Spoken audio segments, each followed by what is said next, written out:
Money line, I'ma run it every time. Give me mine, going up, need no decline. Money line, I'ma run it every time. Give me mine, going up, need no decline. Yeah. Why check Castro, yeah, and I need my ass. Why check Castro, yeah, and I need my money line. Why check Castro, yeah, and I need my money line. Why check Castro, yeah, and I need my money line. Watch out for those who surround you, need no funny kind. You can't see what's on my brain, I live inside my mind. Out of space and out of sight, you need me in my line. Need no face, don't need no phonies, no. Need no snakes, no only homies down for show. On go. Get a book and get the front and we load up and roll. I got kids, yeah, I got staff, I make a little need more. I sell records, you sell packs, not on my level, no. I'm a pop star, I'm a rock star, I'm a one. Think I'm not hard, you smoke rock hard waste, man, why you dumb? I'm with airline, we on airlines like we on the run. I'm with Tay, girls run up on me, they done. Money line, I'ma run it every time.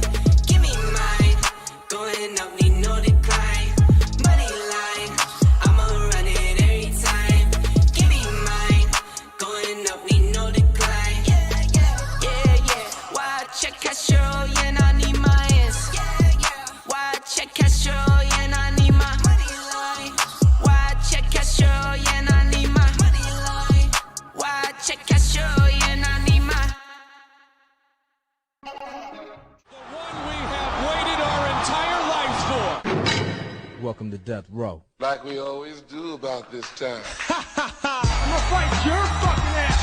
You don't got, you're playing touch butt with that dork in the park. There's a little snake in the grass. Hey, I'm not surprised, motherfuckers. No forget Jesus, people. I'd like to take this chance to apologize to absolutely nobody. Hey, pussy, are you still there? I'm back. Who the fuck is that guy?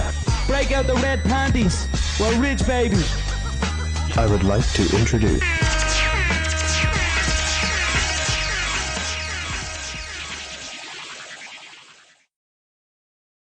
Welcome to the MMA for Money Show, episode 64. In this show, we will review UFC Vegas 14, RDA versus Felder. Yes, that's a fight that happened on 5 days' notice. And preview UFC 255, the first pay-per-view, in a minute. I am Bob Boss, your favorite garbage man at MMA State of Mind on Twitter, here with Real Mike Copenhaver, his tag at Don't Cope Just Win, and Mikey Gilman at Mikey Gills. That's Gills with a Z. Now, just with the S, that guy stopped bothering us. But now the double L with the S, apparently that's some fish place in North Carolina. We got a cease and desist order, but I just told him, North Carolina got to raise up, take your shirt off, whip it around their head like a helicopter, like whatever you're into. But you also got to make sure you follow the show at MMA for Money Show. Otherwise, you're just going to miss out on gold and stuff like that. Real Mike, how are you doing tonight? I'm doing amazing, man. Stoked to be here and talk with you guys about some UFC and get into things. Mike Gills, how's life for you, the non-fish fry restaurateur? Oh, well, it's life's been better since my fiance gave me my shoelaces back after last week's DraftKings card. So since after that, we've been all good. But I'm excited. I'm excited to get back on the wagon. So let's go. That's absolutely. And just in case anybody you hear it, I want to let you know, if anybody is a fan of the Disney animated movie Mulan, there's something in there. It's called a lucky cricket. Well, we have a lucky cricket and it's here with us. So that means we're going to hit big this week. So get excited, man. Get excited. Literally, there's a fucking chimney cricket got fired over at Walt Disney, and now he's in my studio. I can't find him right now. I have no time to get him, and so I'm sorry for the little chimney cricket in the background, but it is what it is. Exactly. That is all good. The MMA for Money Show is here live right now on Twitch, Periscope, YouTube. If you're there in the chat, by all means, say hi, ask questions. We will hit them as best as we possibly can. You can also find the show after the fact on Apple Podcasts, Spotify, Google Podcasts, Overcast, Podcasts, RSS feed. Obviously, we're live on YouTube. The full-length shows will be there after the fact, including little tidbits and little breakdowns and great stuff with Mike Gills there on DraftKings. So give a thumbs up on that. I'm giving you a thumbs up right now. If you're watching the video, please give us a thumbs up on that. That'd be wonderful. Or a comment, opinion, really anything you want. If you want to write a little novella about any random subject that you find interesting, just do it in our video. That helps everybody. We're going to jump into a quick breakdown of UFC Vegas 14 RDA versus Felder. I will go through, as always, and just give straight results. We will jump back and talk about how the odds did, sorry, how our bets did on there. And then we'll also do the DraftKings breakdown. So let me quick read through that. Obviously, we're back in Vegas, so cancellations did happen. First off, Dontel Mays got a unanimous decision over Roque Martinez. Tony Gravely got a split. We will get back to that one because we're all a little bit contentious on that one based off of bet. He got the split decision. Kanako Murata got the unanimous decision victory over Random Marcos, who's probably getting cut by the UFC after that. Luis Smoka, one of our other bets for the fight card, versus Quinones got canceled after Luis Smoka missed weight and then had health issues later into the week. But it's okay. They rebooked it for like 2 months from now because obviously cutting that much weight, having health issues, then bouncing back in 2 months is totally the right thing to do. Alex Moreno got the unanimous decision victory over Rice McKee, who is still like picking up his sanity back from his beating to Chimaev earlier in the year. Ashley Yoder got the unanimous decision victory over Miranda Granger. Sean Strickland got TKO punches in round 2 after he just brutalized Allen later in that second round. Antonio Arroyo, Eric Anders canceled. Corey McKenna beat Kay Hansen, unanimous decision there. Julian Marcus, Safarov canceled. Chaos Williams just destroyed Al Hassan's soul in the first round. Chaos reigns there. RDA gets a split. Yeah, we'll get back to that one as well. We're gonna go through a couple quick high points in there, but first, before we do that, we're gonna hit the bets and stuff for sure. Mikey Gills, can you break down how our DraftKings did before we hit some specifics? Yeah, before I do that, let me go ahead and do this because I'm feeling a little cold right now after that card. So, yeah, no, no big deal. So 1 for 6 this week, scored 311 points. You scored DraftKings like I did when I used to play. God. Yeah, my DraftKings score this week was my 15th favorite band in 11th grade. It was a rough week. It was not good. These COVID cards are a dick punch. So we'll start off. We had several picks fall off this card. That led to us needing to use fighters that we didn't like to use going into the card. I hate doing that, but it's hard to cry about it because I'm sorry, I can't wear this fucking hat. We had to use fighters that we didn't like, and I hate doing that, but everyone had to use the same fighters, so I can't really cry about it too much. The good news is that most people I know also had a pretty bad week. There were some upsets that nobody really saw coming, so we're not alone. Overall, the scores were much lower than they normally were across the board. So we'll start off with Brendan Allen, scored 25.5 points. And remember when I said that Allen could win this fight on the ground game? Do either of you guys remember it? I do. Ground game? I remember. Yeah, well, I remember something like that. Yeah, well, throw that out because he never tried to use it. Not once. Strickland boxes face off. I yelled at my TV pretty much during the whole thing. My nieces were over decorating the Christmas tree, and now they all think I'm the Grinch. So thanks, Allen. And a little extra kick in the crotch on this one is DraftKings originally made a mistake and threw the win points onto Allen. So for about 5 minutes, I thought I had 30 extra points with like some significant strikes that I missed while I was on a bathroom break. Anyway, Allen sucked. Next up, Geraldo de Freitas, 43 points. Simply couldn't lock up the sub. I picked Gravely to win the fight outright, so I got the fight pick right. But as far as DraftKings go, I thought he was a live dog with that sub money. It just didn't work. Congrats to Gravely. Good fight. Next up, we can talk about this if you want to. I thought we had just an absolute robbery in the Kay Hampson fight. She ended up scoring 58.5 points. This was one of the 3 judging snafus on the night that was just awful. In my opinion, you cannot find 2 rounds for Corey McKenna in this fight. Again, we can talk about it if you want to. The second round was close. I saw some people score for McKenna. But still, it's just an absolute travesty of a decision. Like, close but clear is a real thing, and I have no idea what the judges saw to give McKenna 2 of those rounds, but I digress. Next up on this card of bad luck, we had Mouthpiece Gate, which robbed Reese McKee, who scored 62 points, of a chance to finish an exhausted Alex Morono midway through the 3rd round. And look, I don't want to lie. I'm not trying to make something sound like it wasn't. McKee looked terrible for almost the entire fight. But in the 3rd round, he was still firing on all cylinders. He had all of his gas in the tank. And up against the cage, he gets his mouthpiece knocked out, and it falls through the cage. Through. I've never seen anything like this before. I've never seen it in any level of MMA. I've seen people fall out of the cage, and I guess they're wearing mouthpieces, but not quite just the mouthpiece. I don't know if John Jones was under the cage and he stole the mouthpiece, but they couldn't find it for like 5 minutes. So it gave Morono a bunch of time to recover. He goes back out there and he dominates the rest of the fight. Next up, Abdul Razak Alasan, 1 point. He got one time, and he got finished in less time than it took me to finish the sentence. I don't know what to say, except I'm just laughing at how much fate hates me for saying that, specifically on the show last week, that Al Hassan had the advantage up close and in the wild exchanges, and that's how he was going to win. It was the complete opposite. I'm so bad. Next up, last, RDA, 121 points. He was our one shining bright spot, unless you count the Kay Hansen fight. He dominated. One of the judges, however, decided, whatever. Paul Felder gets 3 of the rounds on his card. No idea how that happened. You combine that with the 2 other major scoring snafus on this card, including there was one judge who forgot who he was watching and gave the wrong rounds to the wrong fighter. I can't remember which one it was, but you throw that on top of the headbutt controversy from the boxing match the same night.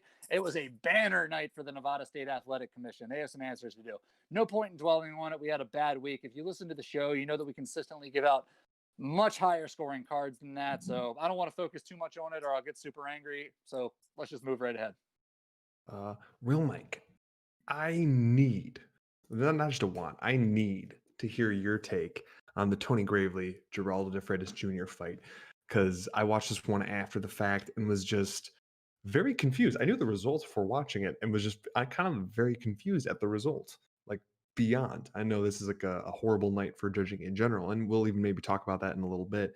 But Real Mike, Tony Gravely versus Geraldo de Freitas. How did we lose that bet? Well, some fucking how takedowns score more than damage, more than aggression, score more than anyone having a chance at a fight-ending sequence. So I have no fucking clue, dude. It bothered me so much that takedowns scored, and he wasn't just taking them down and like passing the side control and trying to get the submissions like very often. He was literally taking them down and laying and holding them there and doing absolutely nothing.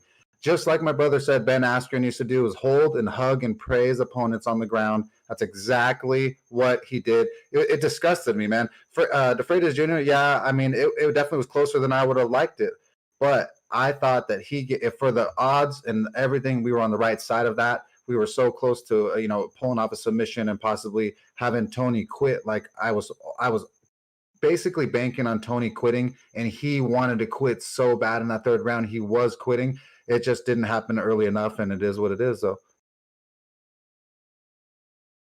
Yeah, it was rough. And watching it after the fact, especially knowing how, because I got some text from you as it was going on, and then I looked at the results and was just kind of confused. And as I watched it, just utterly blown away from that.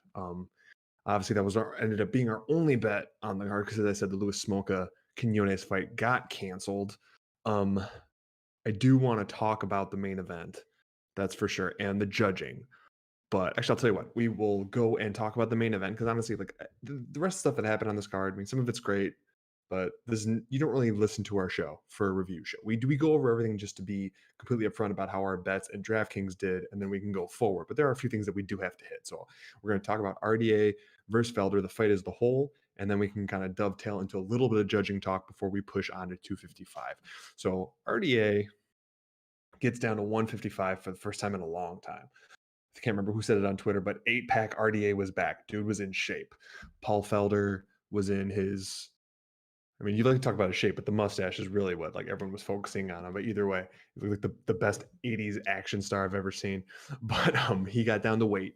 And then, as I talked about on the show, spending all that time on triathlon, it came out after the fact that he hadn't stepped foot into an MMA gym other than like maybe hitting mitts once, a couple times in the last 4 months. So I'm pretty proud of myself that I was on the ball for that.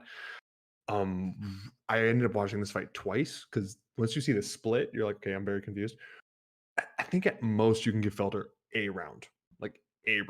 And I think it was one of those times where he did better than people thought, so they just gave him rounds. Like typically when people fight John Jones, if it's closer than they think it should be, they give him the round, even if they don't necessarily deserve it. I think that's kind of what happened here.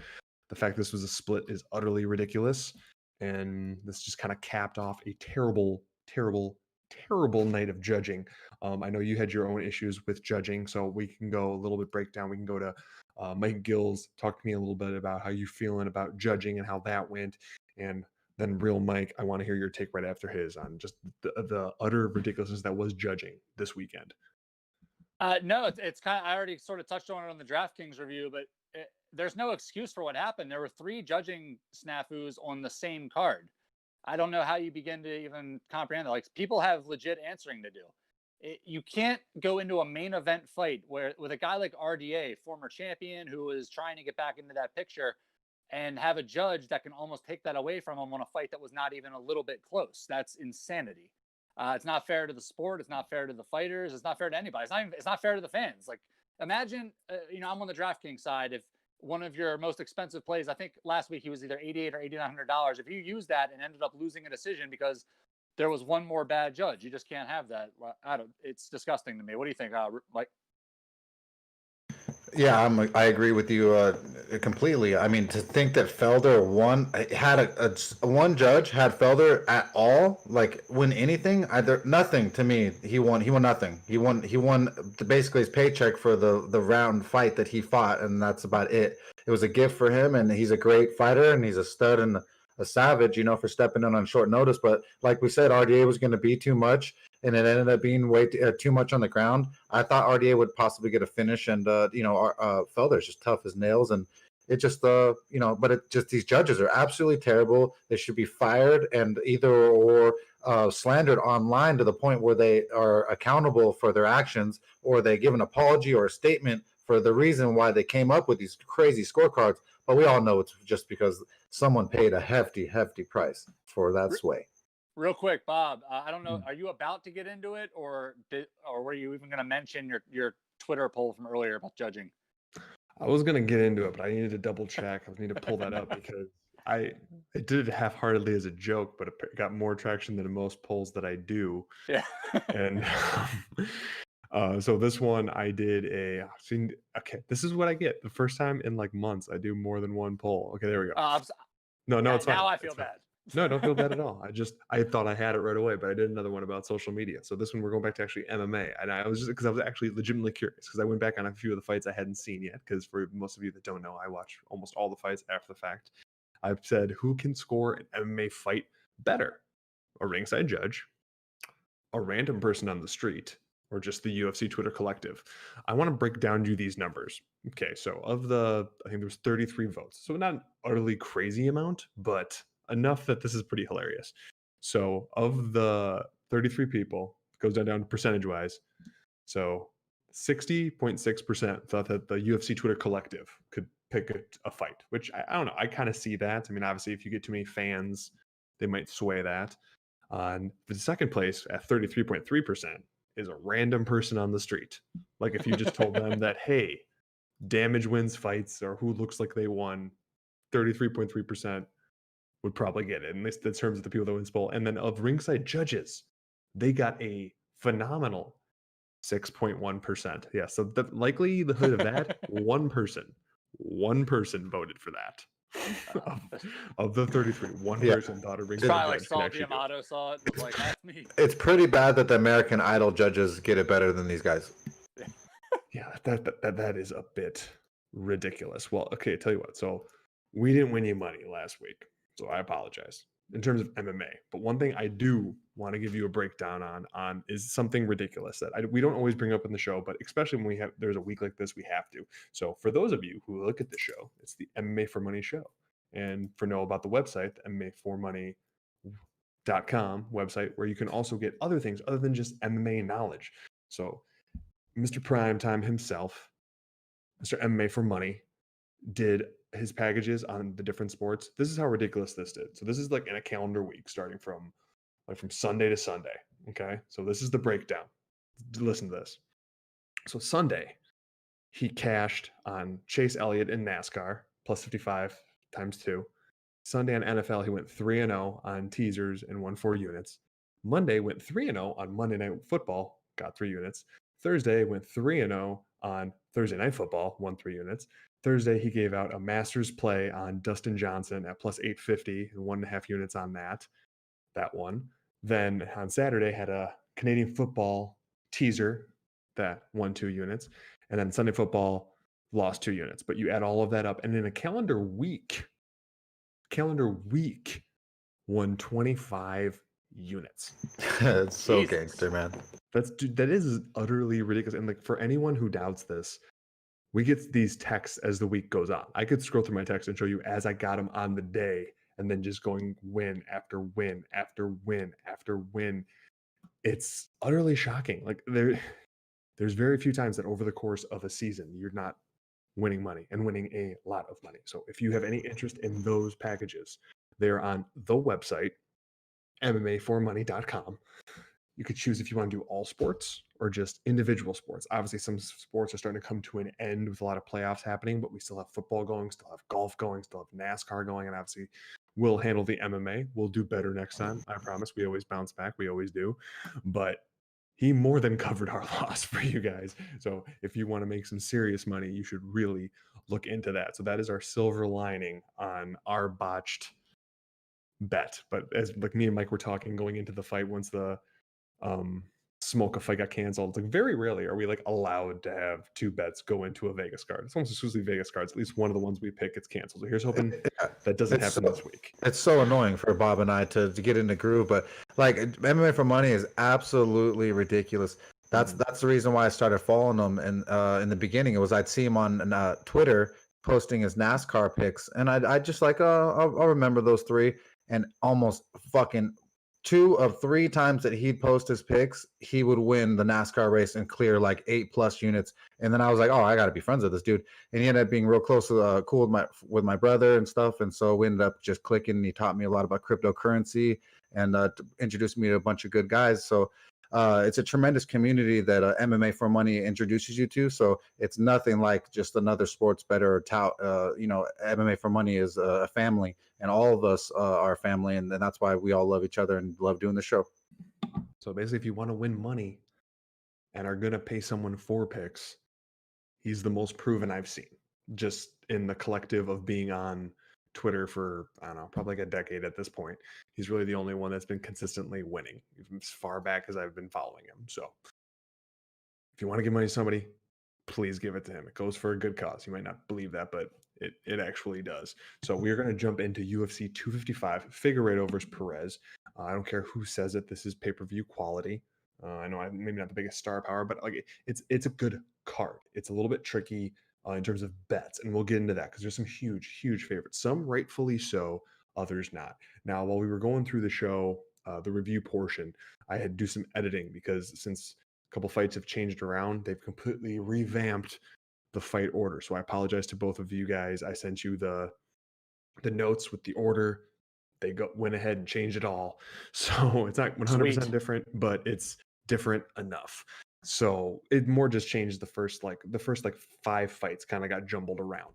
But I think they wanted to get Buckley a little bit higher on the card because they're really pushing him, and they wanted to knock a couple people further down and all that. Just we'll get into it.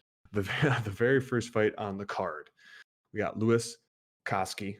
If I'm pronouncing that right, I apologize again. -410 versus Sasha Palatnikov +330. I'm going to go with Real Mike for this one first, and we'll do our best, or I will personally do my best to go every other, although as you know from watching the show, that doesn't always happen, but that's what I'm trying to do. So Real Mike, Koski versus Palatnikov.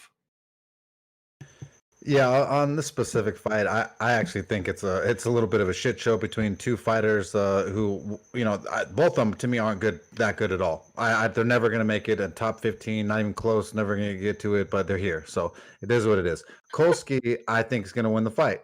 Cool. Oh, he's -400. Good job, Real Mike. You fucking genius. No, the other dude, both these guys have fought pretty much nobody,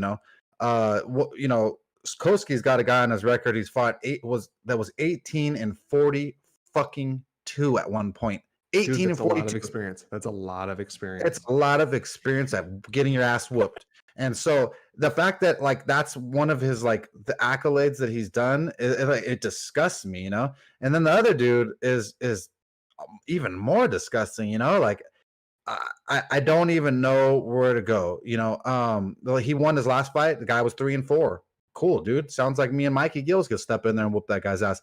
I don't know. These guys are both shit show. Koski probably win. I wouldn't bet on this ever. Don't put your money on it. Don't you fucking ever. Don't listen to the show if you do it. All right, I guess to me, me then. Louis Koski, 7-0, 5 knockouts, 2 subs, $9,300 on DraftKings. So if you are going to bet on him, it's going to cost you some money. He's making his UFC debut after his Dana White's Contender Series win in August. Comes from a fighting family. He has a brother who also fights and he won on the Contender Series as well. Supposed to be in this card, but had to pull out. His questionable opponents, that is extremely true, but he has finished every single one of them. So you guys know my rule about that. We talked about it. But with that being said, when I watch him fight, though, he does look like he could be the real deal. He passes the eye test when I see him fight. And that part of it, I can't ignore. So, like, not every fighter with an inflated record passes the eye test, but he absolutely did, at least in the fights that I've seen, going up against Sasha Plotnikov.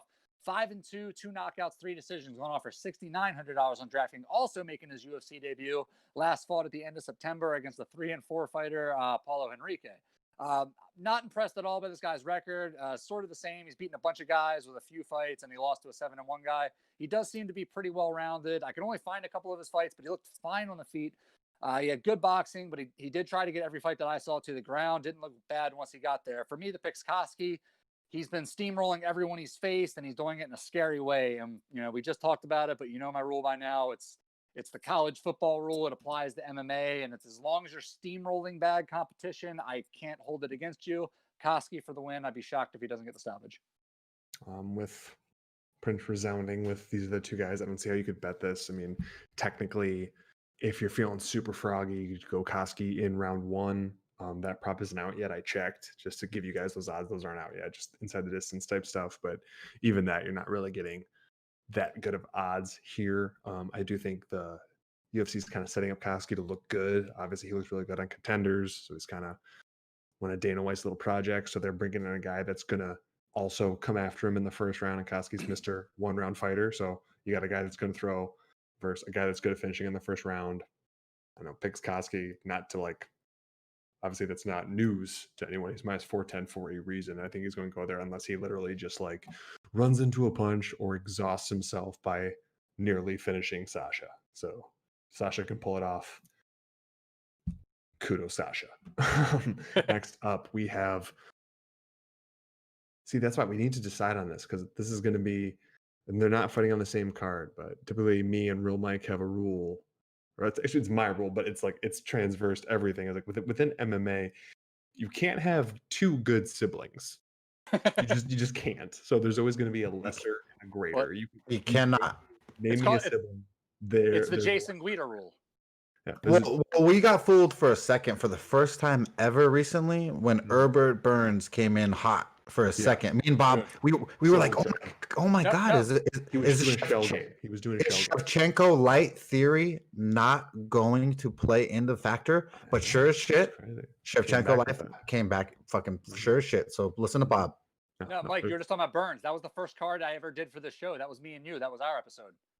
Oh, nice, even better. Yeah, that perfect. Yeah, see, that's called THC. It's called THC, folks. It helps, but it doesn't. You know what I mean? I work hard. What do you want me to do? Yeah. Well, that's the hard part, is you go far enough back, and you even go Jim versus Dan Miller. Dan wasn't as good as Jim. I mean, he was okay. He was an okay middleweight, but he never really did much. And you could pretty much do Matt Hughes' brother, Mark Hughes, didn't quite have the same longevity in the UFC. He fought once or twice.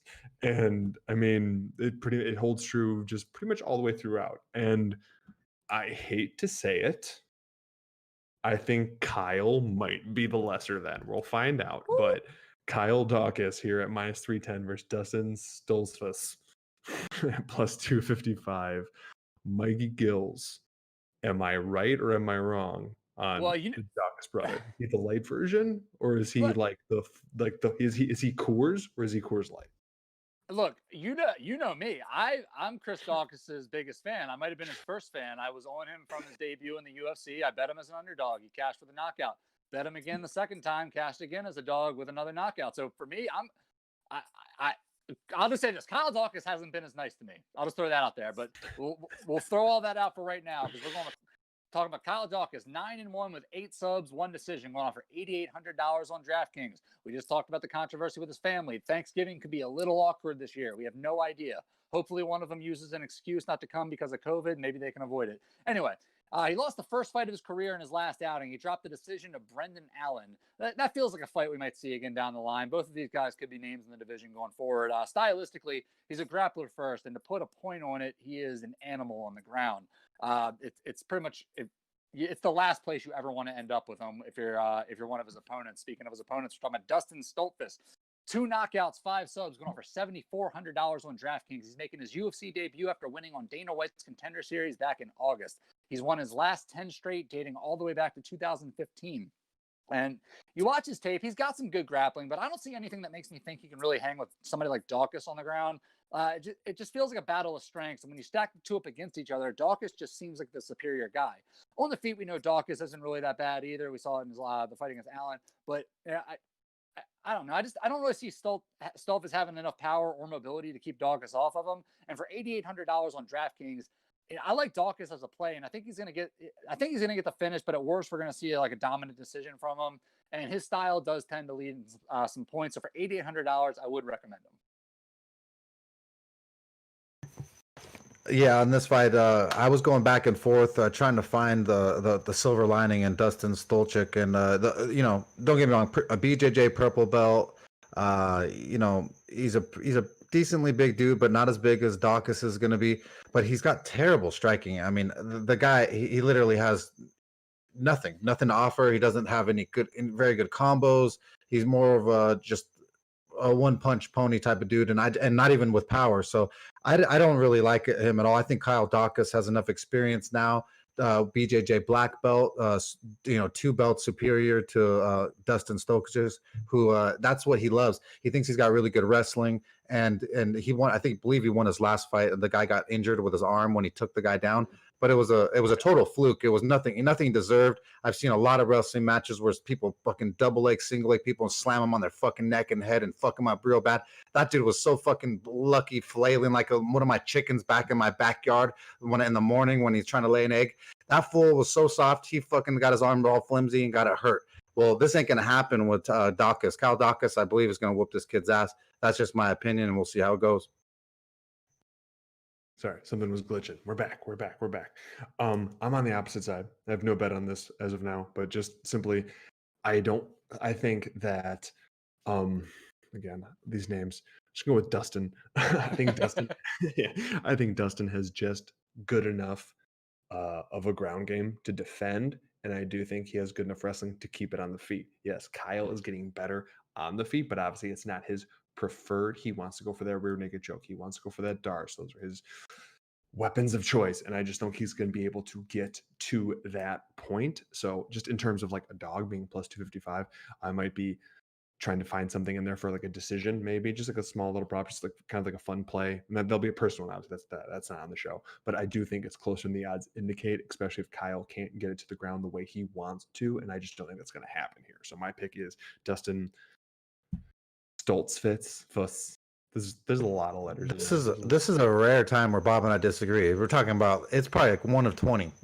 That's true. It's true. That's why it's like I'm gonna sit back and just go with this one. But I don't know. This one I'm not as confident on as past ones where I've differed. But I'm gonna go with it. Sure, we're gonna go with it. Okay, so on the next one, go ahead. I was gonna say that's good for the show. Like, because if you're watching the show, you're like, oh, so they don't actually talk about these before, like, because we bring that up from time to time. So it's good when people see that happen live. The closest we get to talking about it beforehand is within the maybe hour before the show starts, or occasionally me and Mike text earlier in the day for like just a pick, just so I know. Because back when we used to do the show, we wouldn't do the whole fight card. We would just do quick picks and then breakdowns on the main card, and then if we had a bet on something else. So I would need to know if we were going to break down a fight that he had a bet on that was on the undercard and vice versa. So we just do it that way. So yes, this is very, like, other than the fact that there's show notes and there's some information and there's a broad outline of whatever, this is all the most live experience you're going to get of just stuff going on. So you're welcome. 99% of said jokes also are just on the match. Dude, acapella, baby. We don't need anything. Just do it. Does the cricket count as music? Because that's not acapella. I think so. That's lulling me. That's just straight. I'm getting into a zone. Sing me off. Look, I got a really bad temper problem. Everybody knows this Copenhagen problem. Okay, I want to go over there and absolutely smash this cricket to absolute death, but I'm trying to keep it cool here. Try to chat in the chat here with my friends. Trying to keep it professional here with my other friends. But it's really hard. Ugh. Sorry, I'm looking a little bit too much at the chat. It wasn't working for me, and I'm trying to get it open to participate. Because for those of you who are in the chat, we're doing our best to try to incorporate you into the show, talk to you here, bring up questions you may have, and it just stuff wasn't loading for me. So it's okay. I'll trust everybody else to kind of pick up my personal slack. So speaking of picking up slack, and by slack I mean injured limbs that had to get re-sewn back on. Alan Joban's finally back after countless injuries to his knee, hand, pretty much you name it over the last 20 months. He's a minus 145 favorite against Jared Gooden plus 125. Real Mike, Joban versus Gooden. The good model. Yeah, this fight's really weird to me, man. Jared Gooden is a BJJ brown belt, and Alan Joban is a 10th Planet BJJ black belt, and so my loyalty, I used to train over at 10th Planet before this COVID thing, shut down everything over here in Nazi California, so we basically can't do anything but barely see our friends. So either way, 10th Planet Jiu-Jitsu, Alan Joban, I think that his jiu-jitsu and his experience is just gonna get the best of Gooden. I wouldn't bet on this fight, so don't go and bet your bankroll.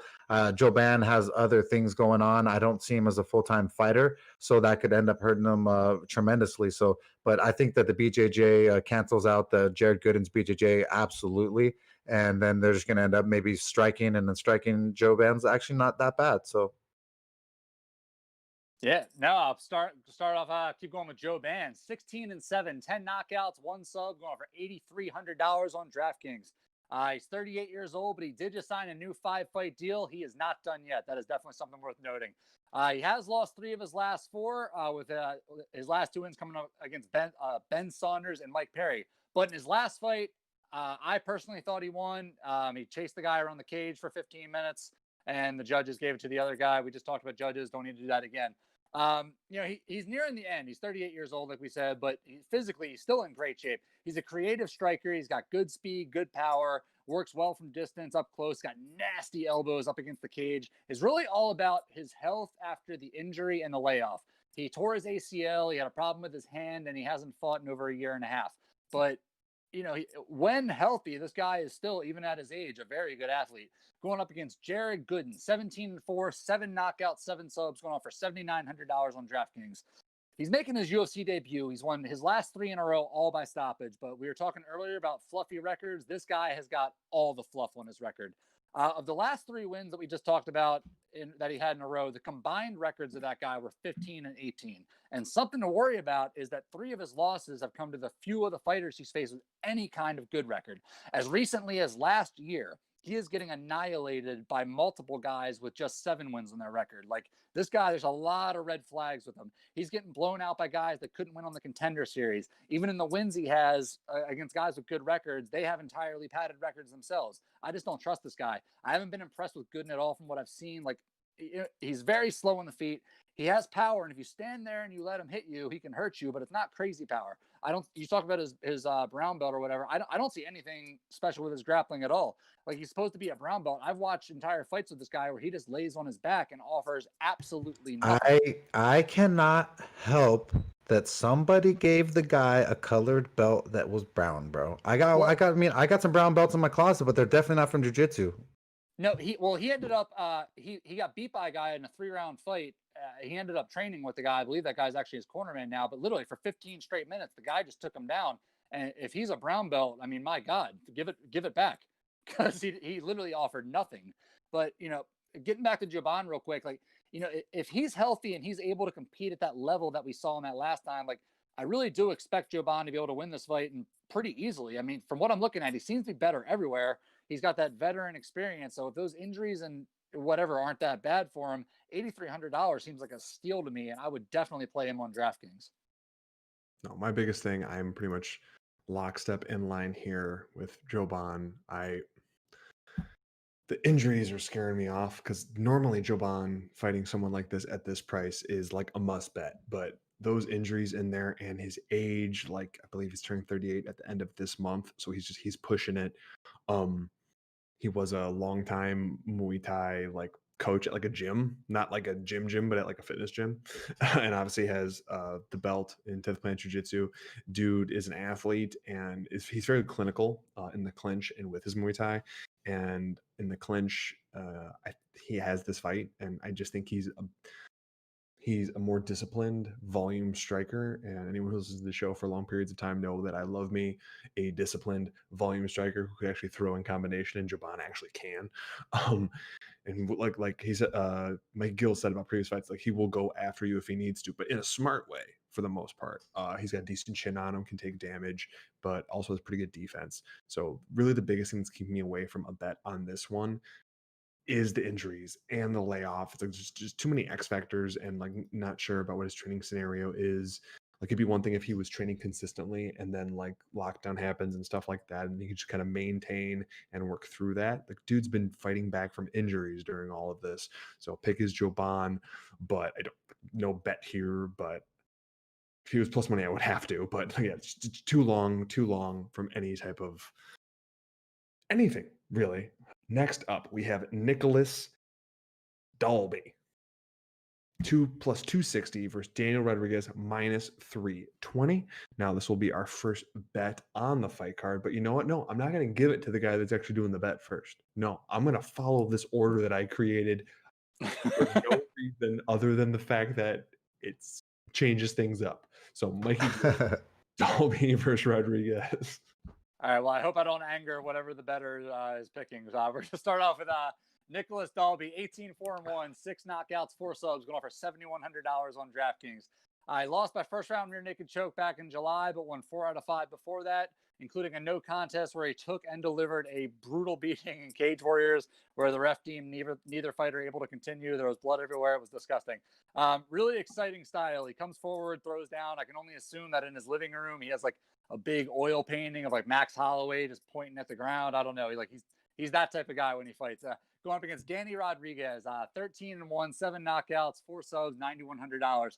Another super fun fighter that will throw down with anybody. Like he does not shy away from a firefight. I was joking around with somebody on Twitter that it's going to be like Bane versus Batman, where he's just like, "Oh, you merely adopted the darkness. I was born into it, molded by it. I didn't see a decision until I was already a man." That was the dumbest thing I've ever said on the show. I'm sorry. Anyway, No, that was epic. 3-0 in the UFC. It was funnier on Twitter, I swear. 3-0 in the UFC. He's won his last 9 in a row since his only career loss back in 2017. He's finished 11 of his 13 wins. And as far as strengths, I just think he's a more technical brawler when they start getting into it than I've seen from Dalby. Throws up more power as well. I mean, this fight should be fun. I'm going to pick Danny Rodriguez because when you watch them, everything he does is just smoother, faster, more powerful. I just feel like Dalby is the Kmart version of Rodriguez. This should be a great play on DraftKings. Oh, man. So I'm feeling something bad coming back at me. I can feel it. Anyway, I like Rodriguez to score big at 9,100. What's going on? Yeah, and I'm going to ring more of it. Hey, let me tell you, the only thing good I'm going to say about Dalby is that he's got a BJJ brown belt, and that's about it. But since we're on a Walt Disney thing, Pinocchio is my name for Dalby. All right, he likes to show damage, and when I mean damage, when he gets hit, he shows damage all over his white pale skin, meaning it's red. It's very visible for the judges to see. It sways their opinion, and I don't even think they're going to need that because Daniel Rodriguez, he's the type of dude that if you saw him in an alley and he looked at you and you got and you guys had to get it on, that dude's fucking you up bad, dude. And so we rarely get these chances where I think you get to drop them in the alley theory. This is my drop them in the alley theory. And that's when I take 2 guys, and it's guys like Dalby and we got Rodriguez. You drop them in an alley at 10 p.m. and when we're at a bar, and tell me who's fucking coming out of there. And I guarantee you Rodriguez is fucking Pinocchio up all day. And I am not lying, so the nose ain't growing on Pinocchio. So Daniel Rodriguez is absolutely going to smash this dude. He trains with savages like Nick Diaz, Joe Schilling, Cowboy, and so he goes around all over just being an absolute savage. He has mostly knockouts on his wins, and that's what he's absolutely going to do. He's going to absolutely batter Dalby. Dalby loves to be hit. He loves to come forward, like Mikey said, and it's going to be an absolute detriment to him. The fact that he likes to be the hammer, and he is not going to be the hammer against Daniel Rodriguez, the little Thor that I'm going to call this weekend. He's going to smash him. We're going to be putting down with a -110, Bob. Yeah, for inside the distance. So 1.1 units on Daniel Rodriguez to finish Dalby, Pinocchio boy, and get you guys that money. I'm gonna surprise, echo a lot of sentiments here. Obviously, we agree on a lot of stuff, but we do have discord. No pun intended. That's for an inner show pun right there. Anyone in the show right now understands why that was funny. Everyone else is very confused why I paused just now. Um, Dolby is held together by just straight duct tape. Dude has taken so many damage in every fight he's gone out, and you saw hints of that in the last fight when Jesse Ronson, like, just hit him with a shot that didn't seem like much, and dude just collapsed. He can't take the damage he used to do, and who's going to be coming full steam ahead with said damage is Daniel Rodriguez. Literally, Dolby's only chance if Rodriguez gets so tired beating him up over 2 rounds that Dolby comes back, but I don't think he can take that kind of damage. It's going to be kind of a recurring theme on a couple of the fighters that are on this fight card. Like, I don't think he can take that damage. So I'm 100% with Mike here, real Mike, that this is going to go. It's going to end with Rodriguez doing some unspeakable things to Dolby. Yeah, and and the reason we have a weird card here. A lot of the guys that Bob and I like a lot are favored -300. So it's just not worth it. Rodriguez and Davidson Figueiredo, I love them a ton. I think they're going to win absolutely. I was going to give out a parlay for them too, and that be my possible bet. But I don't really like giving out parlays, and I also don't like giving out main events because Bob and I, we do much better when we don't. So I try to stay off that wing. But on this one, Rodriguez is just far superior. The evil animal, he would absolutely eat Dolby in a superior soul-eating war. Now, in the main event, I'm not jumping to the main event. I'm just doing an example here. In that co-main event, you have like Valentina Shevchenko, one of the best possible fighters you could possibly have, and over here on the prelims, you have some Chevy Light and Antonina Shevchenko minus Dude, 155. Bob should get credits for that because I believe he's the first person who ever said that. Chevy Light. I'm gonna go with that. I need someone. If anyone's listening to this and has any type of computer graphic skills, can you please take a Miller Lite can, keep the LITE, and then just change the Miller into Chevy, SHEVY. I will send you positive vibes as payment. Antonina Shevchenko minus 155 versus Ariana Lipski plus 135. Real Mike, how you feeling about Chevy Light versus the Lippy one? Oh man, this is another one of those like women's MMA, man. I mean, and not the good type. Shevchenko Light. I mean, what do you say? I mean, she's lucky enough to have such a beautiful sister and such a savage and ninja warrior that she is. So the only thing that makes me lean Shevchenko Light is the fact that she gets to train with her sister all the time and it's constant. So that's the only little bit of lean that I would ever lean towards Shevchenko Light. Or she's the punching bag. Yeah, and Lipski should be in like some kind of porn modeling or like on free ones, or I don't even know, like on Pornhub or RedTube or something amazing like that where I could tune in every day on a subscription or something like that. I would pay for that. But no, in MMA, she's not meant for this. I don't believe so. But neither of these girls are world class. They don't belong in the UFC, in my opinion. Shevchenko Light's being held on by the feather strings of her sister, and but I think that Shevchenko Light's just barely enough to get it done. All right, now let's keep the flow going with Shevchenko Light. I love that name. I'm gonna get a T-shirt made. Anyway, she's 8-2, 2 knockouts, 1 sub, going on for $8,400 on DraftKings. She's lost 2 of her last 3, 2-2 overall since entering the UFC. She's 35 years old, not getting any better, not getting any younger. Stylistically, she's going to want to keep this fight standing. She's going to want to use her height and her reach, keep her opponent away, and avoid getting taken down. She has the clear advantage on the feet, really, just from like a technical perspective when you watch these two. We'll get to the other one in a second, but she's not a fish out of water on the ground, but it's definitely not where she's going to want to be on this fight. Going up against Ariana Lipski, 13-5, 8 knockouts, 3 subs, going over $7,800 on DraftKings. Also 2-2 since joining the UFC. The difference being that she's won her last 2. And she was throwing some really tough fights right out of the gate after coming into the UFC as the KSW champion. Stylistically, she does have pretty decent stand-up, but she throws a lot of wide hooks. And it's not the most technical, but she's busy and she has power. She's super aggressive and she throws from all angles, a bunch of kicks. She's just constantly going to be on you. The problem with her style is when she's doing that, she's leaving herself wide open to get tagged. When it comes to her ground game, pretty good from what we've seen. We've seen in recent fights and in some of her previous KSW fights, she can take people down, have some success, pounding them out from the top or submitting you from the bottom. But when I'm making this pick, I can't get the image of Caitlin Chikagian holding down Antonina Shevchenko.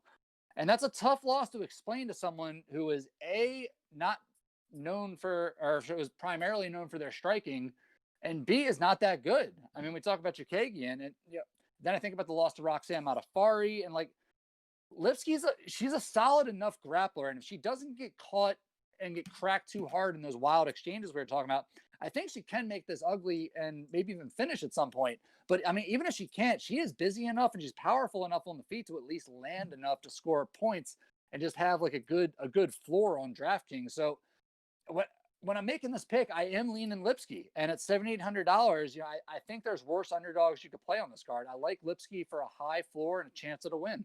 So how about you, Bo? Well, Chevy Light here. I mean, I know she, like on the regular, wakes up from nightmares of just the utter dominance that Roxanne Modafferi had over her. Sorry, I like to bring up that one because that was one of the ones that I called for Roxanne Modafferi, one of the few ones. She's the better clinical striker. She is. Kudos on that. I do think in general she's better than Lipski, but like you said, it's like there's something not there. As much as she's trained everything and has trained with her sister, she stuck in the kickboxing world so much longer than her sister did. And again, friendly reminder to everybody that always forgets, Antonina is the older sister. She's not the younger. She's not learning from her older sister.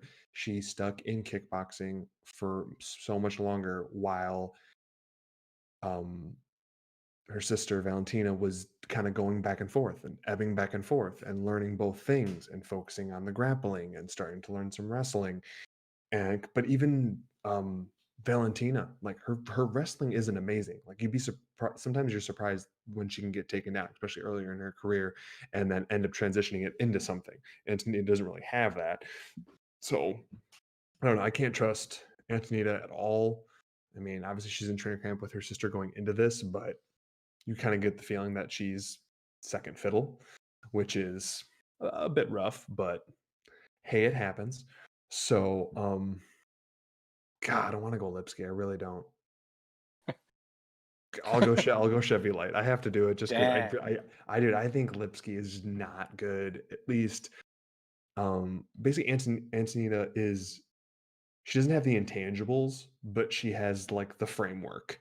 So I'm gonna trust the framework. And I mean, Lipski doesn't have the intangibles either, so I don't know. It's not going to be super entertaining, but there it is.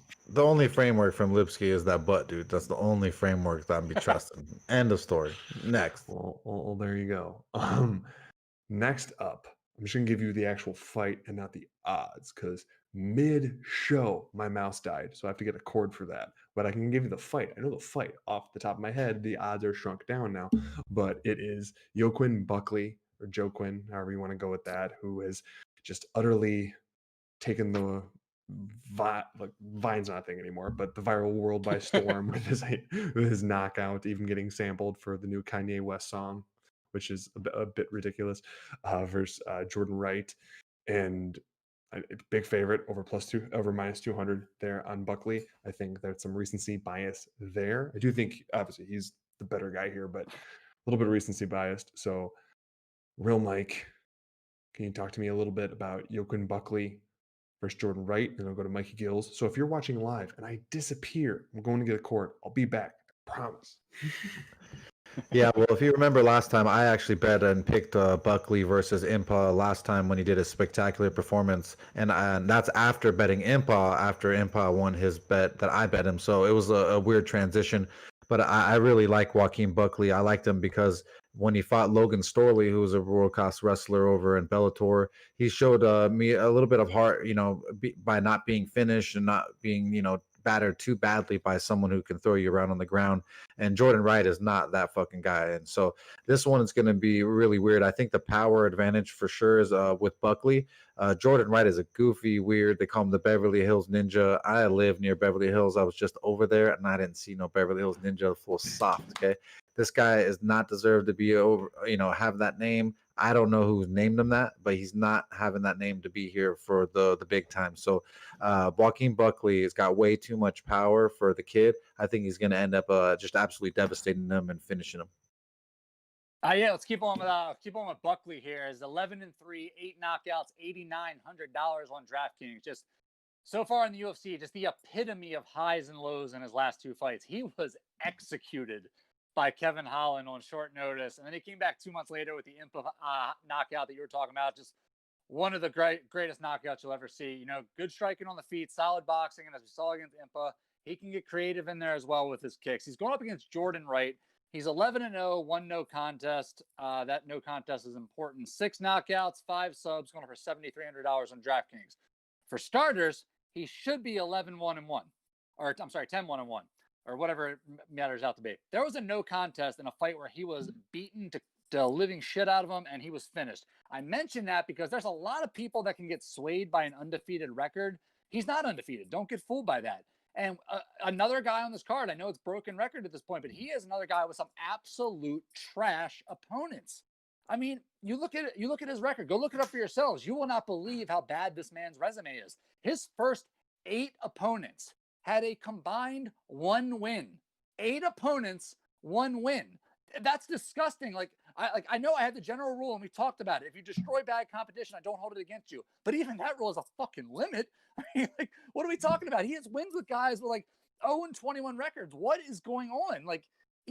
I don't know. Just 0-21. They should have gave that guy to you for your first fight, Mikey. Yeah, I know. I would have won my first fight and not have this scar on my nose. Anyway, but even the 1 win, he has 1 win on his record with a guy against a good record. And I dove into that opponent and found out he is 100% a grappler. It was a favorable stylistic matchup for him. That guy has no stand-up whatsoever. I truly believe this man just conned his way into the UFC. And part of me applauds that, but not really. This man makes Jason Reinhart look like an absolute world beater. Do you guys remember Jason Reinhart from back in the day? I do. Yeah. Yeah, that's funny. Yeah, if you're just looking him up, he is the OG fake fighter. He came to the UFC with a 20-0 record against no one. He started the trend. It was fantastic. I could tell you about this guy's style, but I don't think it matters.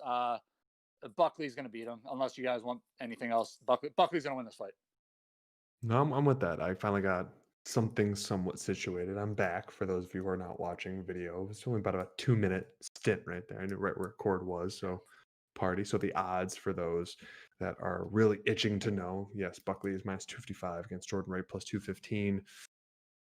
Buckley should smash. He absolutely should. He's more violent. He throws more unique strikes. And I mean, there was a reason that you watch some of the finishes going into his last fight, and he ended up getting one of them. And I know Mikey Gills was talking about that. He was tweeting out some of his amazing finishes there on Twitter if you wanted to check them out. And obviously this one went viral. And the only thing I worry about is if he's hunting for the highlight reel so much that he just does some dumb stuff. I don't think he will, but I mean, you go from the prelims where no one knows you to pretty much getting a shout out from Kanye. There's some levels to this. So here's hoping he doesn't fall into that, because he's got a relatively bright future. He's a very dynamic striker that I very much enjoy. So kudos to him.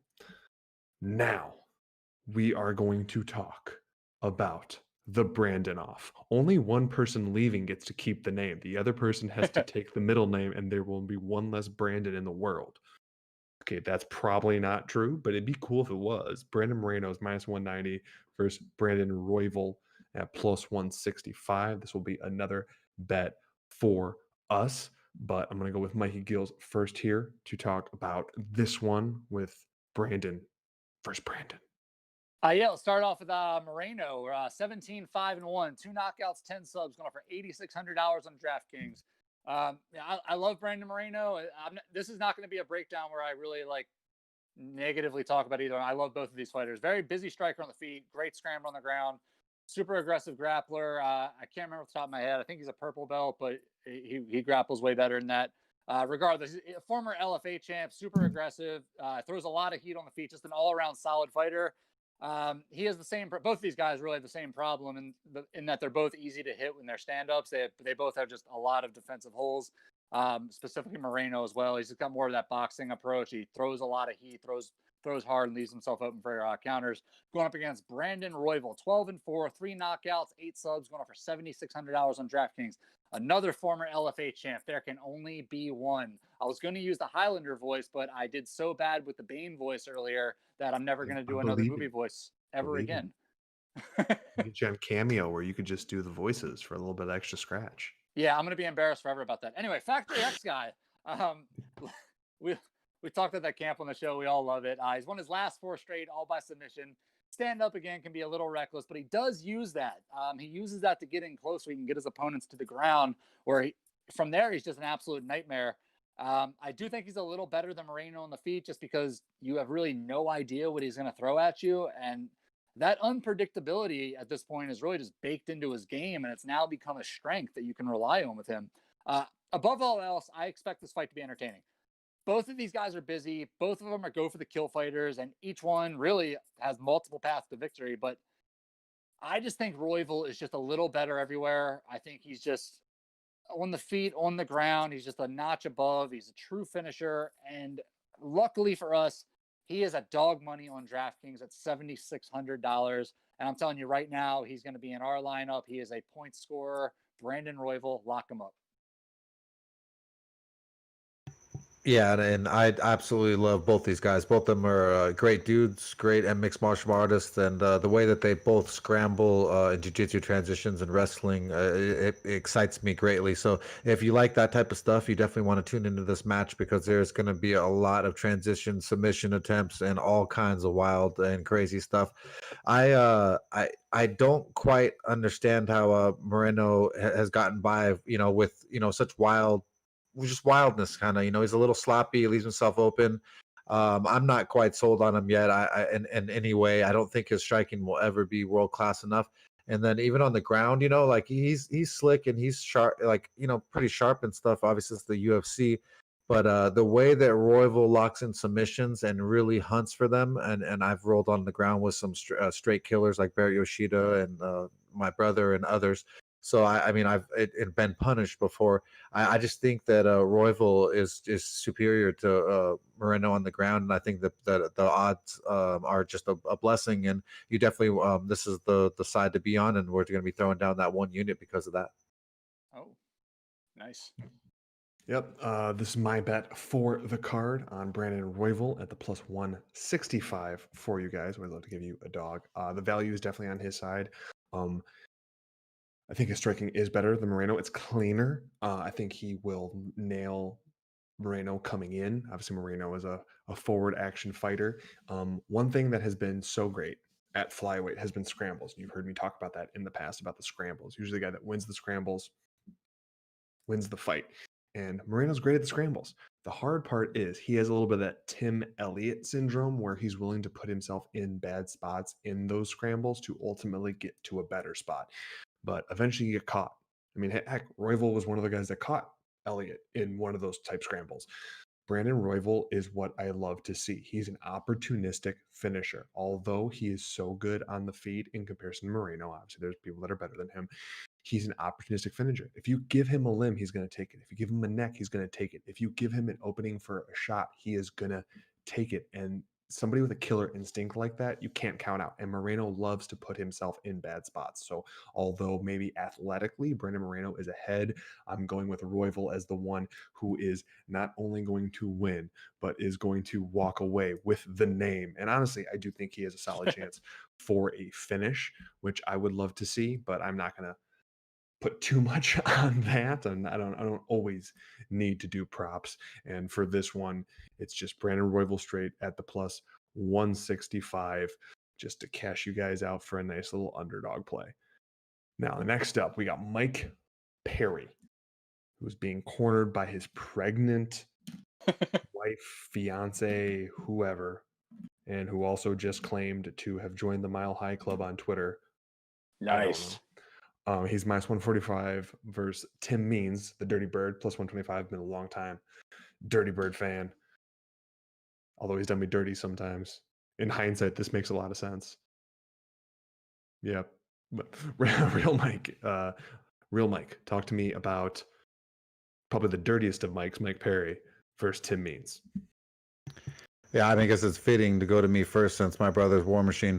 Mike Perry, I guess I'll have to take him on my side because he's pretty much War Machine Junior over there, a little bit extraordinaire. I think that he's just out there, man. I've been saying it for a long time. He reminds me a lot of my brother.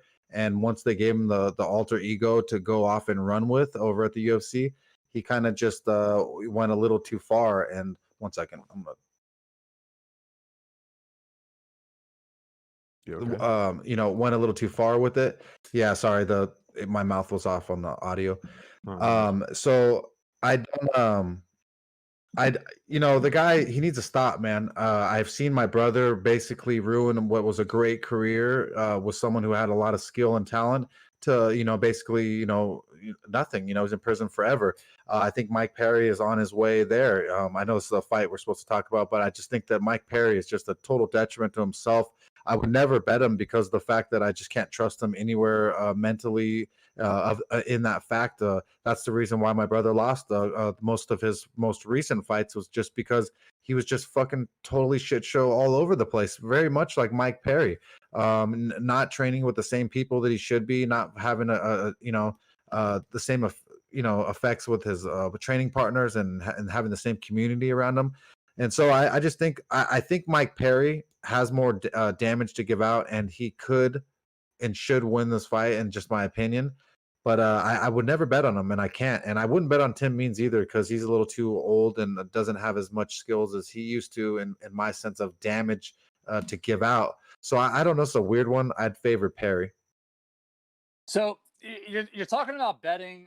This is an interesting one in terms of DraftKings because these guys are both at the turn, to use a fantasy football term. They're the 8,000, 8,200 fighters. And with the way our lineup shakes out, I like to have one of the guys of these price points whenever I end up rolling two underdogs like I'm going to do tonight. So one of these guys is going to end up being bet, but I agree with pretty much everything that you just said. Start off with Mike Perry, 14-6, 11 knockouts, 3 decisions, going off for 8,200 on DraftKings. Lost 2 of his last 3, most recently beating Mickey Gall back in June, but 3 of 4 if you count old men at restaurants. Just, whatever. He likes to stay busy. Not going to hold that against him. Anyway, no real secrets about Mike Perry. He's a brawler. He puts on a lot of fun fights, a lot of power. He can wrestle, but most of the time he uses it defensively. Likes to keep the fight standing. He's a madman. Swings for the fences. Zero regard for self-defense. He blocks a lot of punches with his face. Had the nastiest nose break you'll ever see. He likes to go for the knockout. Real kill or be killed. Going up against Tim Means, 30-12-1, 19 knockouts, 5 subs. Going off for $8,000 on DraftKings. Won 2 of his last 3. Most recently beating Staropoli back in August. A good win, really. It showed that he could go out there and he could still beat younger fighters that are on their way up. From a standpoint of ability, I really do think he's pretty much better than Mike Perry just about everywhere except for maybe power. I mean, he's longer, he's taller, he's busier, better cardio, better ground game. Like, this is a tough fight to call. Means, like you said, he's definitely a little past his prime. He's proven to be a little bit chinny, but I don't like to pick Mike Perry against anyone with a solid, diverse skill set. And that's what Tim Means brings. And if Means starts touching up Perry early, it's only going to get worse from there. I could see a finish, but even without it, Means should be able to land a ton of shots over 15 minutes and could be a great play. The problem is that I could just as easily see Perry landing one shot. Like I'm freaking out about this one. It's a true toss-up. I lean Tim Means. For DraftKings, I think whoever wins this fight is going to be a good point scorer, especially at their price. So for right now, I'm leaning Means. I know there was some issues about Mike Perry's weight cut going into this week, so we'll get into that later. But I am going to hold off on an official DraftKings pick in terms of this fight for now. But Bob, what do you got? Kind of echo of that last one. Means definitely has more skill. He absolutely does. If this is vintage Means, this is like a guy he would eat up. He would he would counter and throw as Perry just swung wild haymakers the whole time. But he's not that dude anymore. He's slower, which is the nervous thing. It's like, I agree. The hard part about this one is you have two sides. You have the Mike Perry wins this fight if he's remotely smart. Yeah. That's a big ask for him, I'm aware. Then on the other side, you have Tim Means, which if he's even 75% of the dude that we've always liked, that has good Muay Thai, keeps his hands up tight, protecting his face, and throws the kicks in there, he does those front kicks to the body every once in a while just to like maintain distance, and was decent in the clinch and avoided body shots. It's like I would go with Tim Means all day, and or if like on the other side, like I said, if Mike Perry understood, hey, if I hit Tim Means to the body, it's probably going to do a lot, but it's not going to click. When you have like a buddy of yours from a long time ago who is not an MMA at all, one of your corners, and then your pregnant fiance / wife is your other corner, who doesn't really have a lot of experience other than the last time she cornered. It's like I just don't see it, especially because he thinks he's probably going to finish it in the first round, so he might gas himself bad. So in terms of like added up points, added up volume, basically, in my opinion, this goes to decision. I'm leaning Means. If anything else, Perry, and that's a lot of talking for the fact that like there's no bet or anything on this card. Yeah. But I'll pick Means just because I gotta think he's got like one more in him. But if Perry puts him out, this was the last one. Next up, we talked about, somewhat disparagingly so, I think rightfully so, about Caitlin Chukagian while she's fighting, which I think is hilarious because currently she's like in the fight order. She's sandwiched between the Shevchenko sisters, one who she beat and one who she lost to, like one who's ahead of her who she'll never beat, and one who's lower than her that apparently she'll beat every time, and she's just somewhere in the middle. So it's got to be like the biggest mind mess up she's ever dealt with. Either way, she's an underdog here, plus 220 versus Cynthia Calvillo, minus 260. Mikey Gills. I'm sorry. Every time I know it doesn't really go together and it doesn't quite work with the song, but every time I read Caitlin Chukagian's name, I hear the song "Shoop" just going over and over in my head, just the chorus, just yeah, a little salt and pepper for you for anyone who didn't get that reference. So I apologize. Oh, I got you. What a man! What a man!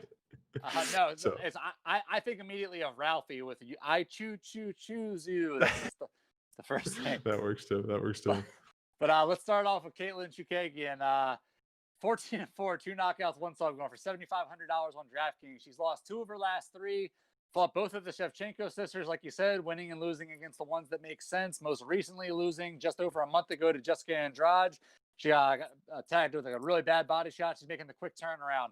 In this fight, she's going to have a 5-inch height and 2-inch reach advantage, which she's going to need to use both because her best path to victory is on the feet. And she's going to need to hang out and pepper Calvillo on the feet. Don't get too aggressive and don't leave yourself open for a takedown. Because on the other side, Cynthia Calvillo, 9-1-1. 2 knockouts, 3 submissions, $8,700 on DraftKings. 2 wins in her last 3 fights with a draw in the middle. With the story on her, good wrestling, good submissions, will definitely want to take this fight to the ground. That is easily her best path to victory. This is pretty much a standard UFC 1 style striker versus grappler when you think about it. It's all about who can get the fight where they need it to be. For me, it's Calvillo's fight to lose. 5 inches of height is a good thing for a striker, but it's also sort of a disadvantage against a wrestler like Calvillo. It makes it easier for her to get under, especially in that smaller cage that we always talk about. I think this fight ends up against the cage, and from the cage, I think it ends up right on the mat. And once they're there, Calvillo does whatever she wants to win this. I can see a sub, but it's women's MMA, and a decision is likely. Yeah, on this one, man, I mean, I think people are forgetting that Caitlin Chukagian is a Renzo Gracie brown belt, and that Cynthia Calvillo is probably about the same, if less. So I don't really trust her on the ground as much as people are thinking. I mean, she's going to shoot in for a takedown on a Renzo Gracie brown belt. I mean, it's going to leave you a little bit hairy with someone who's longer than you and has a little more reach than you. I'm telling you, when you roll with guys that have more length than you, I've talked about it many times, it gets really, really weird on the ground. So I actually, I don't think that Calvillo has as big of an advantage on the ground as a lot of people are thinking. I would never pay the odds that she's on her money line. And so with this one, because the Renzo Gracie brown belt that I think is equal to or better than Calvillo's. Not saying that the wrestling and of Calvillo's isn't better than Chukagian's, but I just don't think that the jiu-jitsu is going to play that big of a part in this fight. And so it's women's MMA, and there's no way I would pay that negative 220 on Calvillo, who's showed me some spottiness. And then, like I said, Chukagian's a Renzo Gracie brown belt. So I mean, Cynthia's best avenue is on the ground, and she's going on the ground versus someone who isn't that stupid. So I would rather throw the money on the dog here. Ooh, today is November 17th. 1 month ago today, Caitlin Chukagian got her insides liquefied by Jessica Andrade in the first round. Sorry, I just had to put that in reference. She fought a month ago. She cut weight a month ago, and she got utterly annihilated to the body a month ago. Don't get me wrong, Cynthia Calvillo doesn't have that kind of striking. Cynthia Calvillo doesn't have that kind of power. But I understand Caitlin Chukagian wants to right the ship, but I also think she's jumping into this a bit quick. And I understand it was a body shot, not a knockout, but I don't know. I feel like Andrade leaves some residual damage there on the old insides for at least a month. We'll just go with at least a month. So, and the back-to-back weight cuts like that, I mean, that's got to be a bit rough. I mean, she's not gigantic, 125er here, but I really like Cynthia Calvillo here. She's still young, so that's why I'm not like super bullish on her. She needs more experience, and this will, in terms of name wise, this will pretty much be her biggest test. I mean, I know she beat Jessica Ai, but that's Jessica Ai. I don't have to say anything more about that. That's Jessica Ai. Typically, Calvillo loses when she doesn't have the overall wrestling advantage. That's how she lost to Carla Esparza. She has the wrestling advantage here. I know Chukagian may have the grappling going on, but Caitlin Chukagian hasn't gotten a submission. She's only gotten one, and it was in 2015. So no, and some months. So 5.5 years ago since she got a submission, and it was against someone named Melinda Fabian. Do you know who that is? That's right, nobody does. She got utterly annihilated by ground and pound crucifix from Shevchenko. I know Shevchenko's another level. I understand she has the pedigree. She absolutely does, but I do think that she can get nullified on the ground by not giving up position, like just like basically Cynthia Calvillo being like just stifling on top. Obviously, that might tire her out late. So again, I'm going too far into this for when I have no bet on whatsoever. So the pick is Cynthia Calvillo, but like I wouldn't put money on it because she's minus 260 right now. That is ridiculous for technically the biggest step up in her career. But again, Chukagian fought a month ago and got her lights turned out from a gut shot. Basically. Real quick, for people that are watching at home, these are my favorite fights, is when Mike and I have like a different thing, because we are going to text it as soon as this fight starts. The phones are going to be blowing up. I can't wait. Like this is more fun than betting money. This one doesn't count on that because I don't care about neither of these broads. if it was more fun, like Allen and Strickland or someone that was just some of the little more heat on it. Actually, I didn't even get into that, but shout out to Sean Strickland for that ass whooping that he gave. I fucking called that shit to a T. Said Allen's jiu-jitsu game would not even come into play, and the striking right down the middle be pop pop pop pop pop. That full up, boom. Thank you, Sean Strickland. Okay. So we're going to move on to light heavyweight contender Shogun Hua, who is currently 5-1 in his last 6 fights. That's fucking dinosaur. That is actually a real thing that is happening currently in 2020. This 30-year-old man. You know what he reminds me of, Bob? When I go down the street in my town, like there's reminiscence of like what used to be the like the corner store or like where the bread factory was or whatever it may be. Well, you get fucking dude. I'm totally lost a lot of concentration. Who the hell were we talking about? Shogun. Shogun. Oh yeah, just a reminiscent of an absolute dinosaur, bro. Like like Sinclair gas station. You know when you go up down the street and you see a Sinclair gas station, you ever have those over there in Chicago? No. No. Okay. Well, we barely have them over here on the West Coast, but it's like an old, ancient, like a chain of gas stations. But there's just rare. It's got a dinosaur as the logo. That's Shogun Hua. Sorry. No, I got you with that. So Shogun Hua is literally that dinosaur. He just amazes me in every way. Some like when I count him out, he fucking shows up somehow. Him and Teixeira. Teixeira's a little better though, but I on this one. So I just sorry to interrupt you on that one. No, that's fine. And don't say a little bit better. Teixeira is going to be champ. Yeah. Teixeira versus Markowitz? Are you serious? That is like over Jan, your boy. Dude, Teixeira's probably made me more money, which is hard to say. That's a tough one for you. Is that the toughest? That's like your two guys right now. I know, like the difference in it is Blachowicz, and that's why I can call him against most anybody else, is he only loses to someone who has the wrestling advantage over him. And Teixeira would have the wrestling advantage over him. Yeah, that's not good, huh? That's the rough part. And his wrestling has gotten better, but if you have the wrestling over him, that's how he gets you. Well, okay, either way, this is technically, okay, let me rephrase what I said. It's not 5-1, he's 5-1 and 1, because in there you had a split draw to the person that he's rematching, Paul the Bear Jew Craig. I know that they're trying to not say that on the UFC broadcast, but I'm sorry, when you have a name like that, I'm going to say it forever.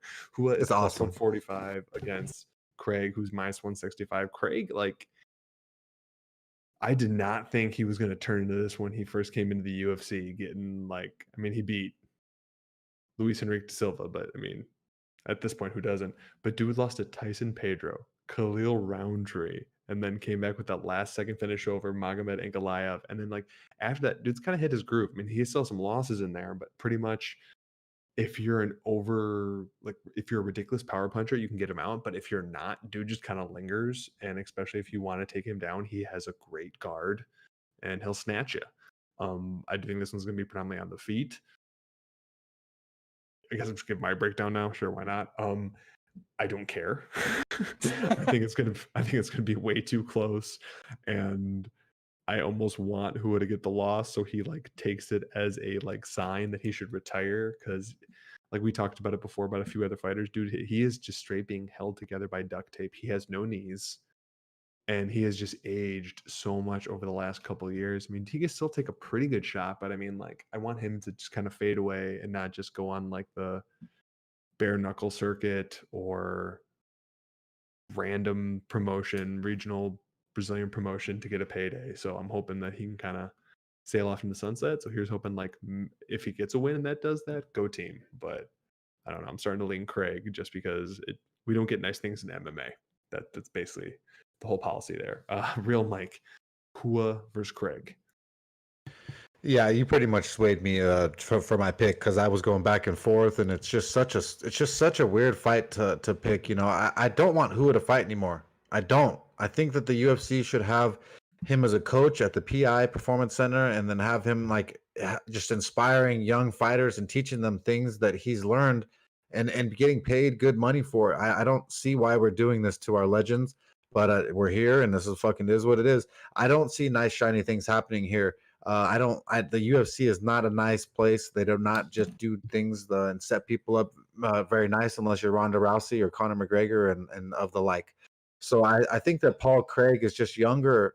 His submission game seems to be freaking ridiculously deadly. Every time I count the guy out, he turns out pulling out something out of his ass like a submission. So it's just unreal what Paul Craig, the Bear Jew, does. I'd have to lean with the Bear Jew. I think he's younger. I think that he's absorbed so much damage. I don't understand it anymore. When's the last time that Who has submitted anyone on the ground or done anything like that? I can't fathom. Does any of you guys know off the top of your head? Shogun has subbed one person in his entire career. It was a long time ago. It doesn't even matter. It's probably the first guy he fought then. That's what I'm talking about. It's just like so. Chael Sonnen 2013 in the first round. Yeah, that's Chael. Chael does weird stuff. Wait. Oh no, never mind. That was the Yeah. loss. Sorry, I flipped that around. Chael guillotined him. No, that's right. I mixed that up. That's Okay. he has lost by guillotine a couple times. Yeah, that's We'll put it pathetic. that way. And I don't like that. That's one of my pet peeves. People getting choked up by guillotine V-bar chokes. Kevin Randleman. There we go. I knew it was. I'm somewhere. going with Paul Craig. I think he's younger, got a better upside. I don't see the UFC doing any extra favors for a guy like Hua. That's just how they are. So I think Craig was going to win.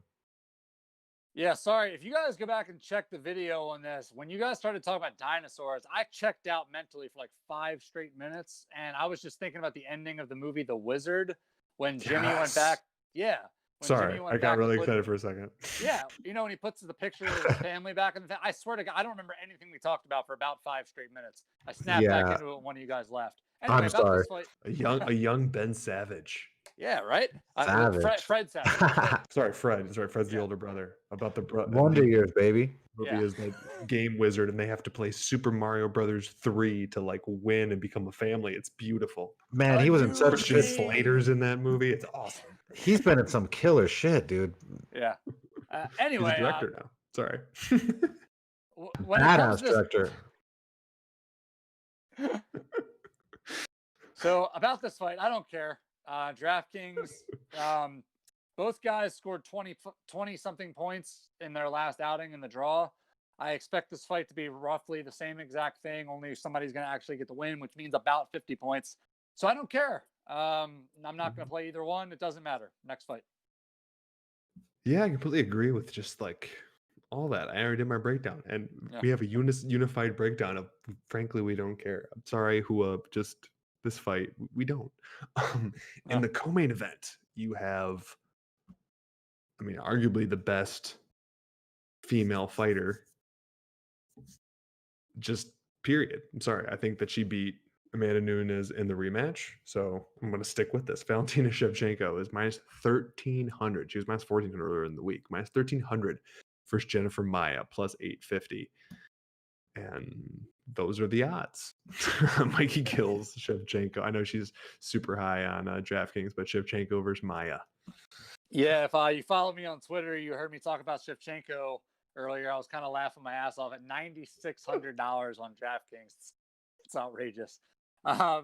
Anyway, since she dropped that split decision to Amanda Nunes in that fight that she probably won, she's won 5 straight. Most recently, TKO and Caitlin Chikagian back in February. Multiple-time world champion. We all know what she is. She's the absolute truth. If not the best female fighter on the planet, the second best by a very, very slim margin. Going up against Jennifer Maia, 18-6-1, 3 knockouts, 6 submissions, $6,600 on DraftKings. Like, you could like offer a cup of coffee and a pack of chiclets, and you could basically afford her on DraftKings. She's won 3 of her last 5, 1-1 in her last 2, and is now getting a title shot. She earned it. Yeah, we'll let that hang out there for a second. That's gross. You know what it is she messed up. She stepped up to keep Joanne Calderwood busy, and she messed up and won. And it's like, she instigated her own mugging. So now she has to step in there and just get executed.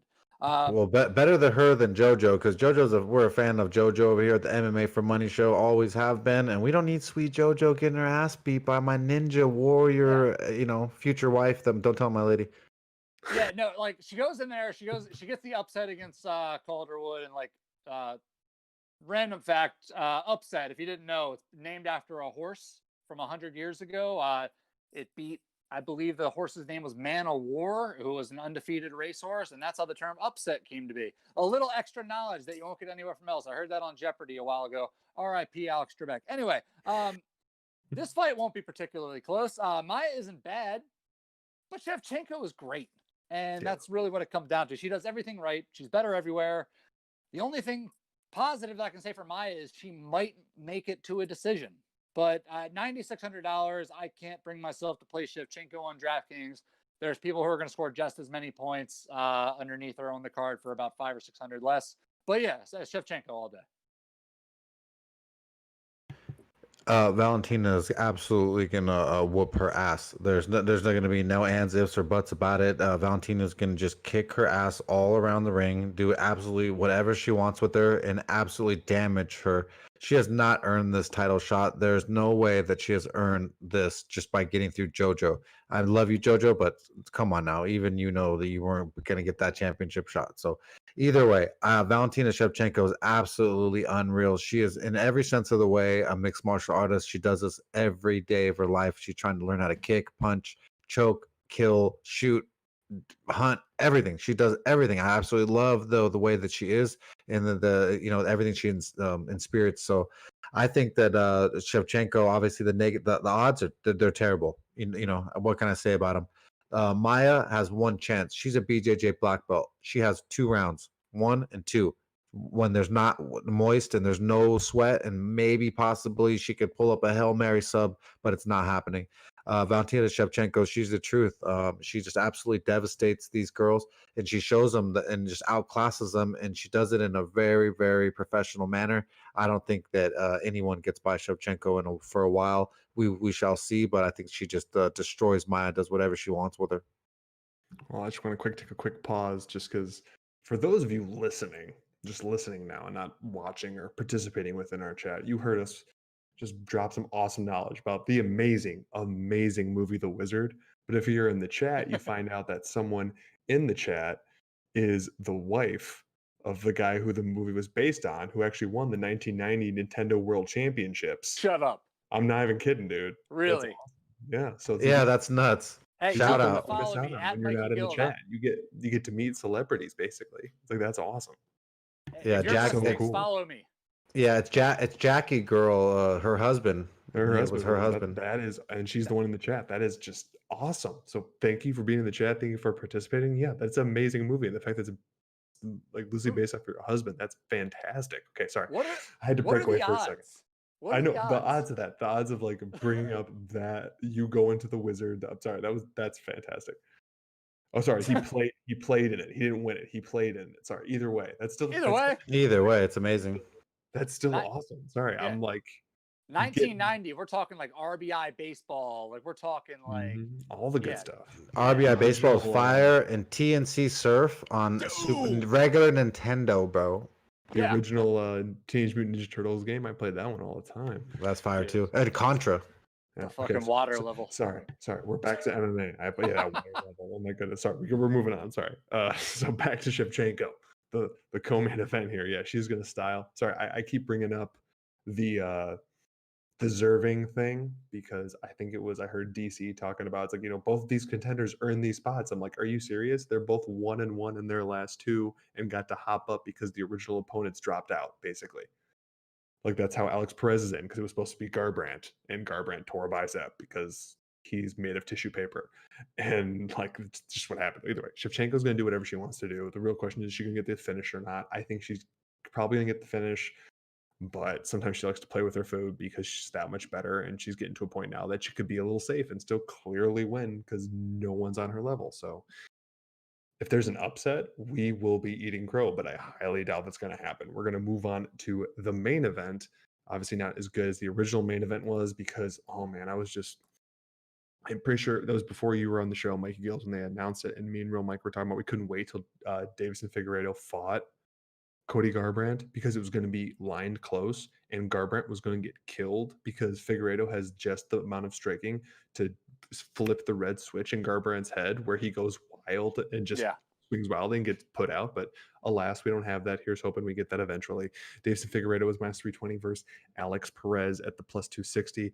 We will do our best to stay on task and not to get any tangents in this one, even though that was an amazing tangent.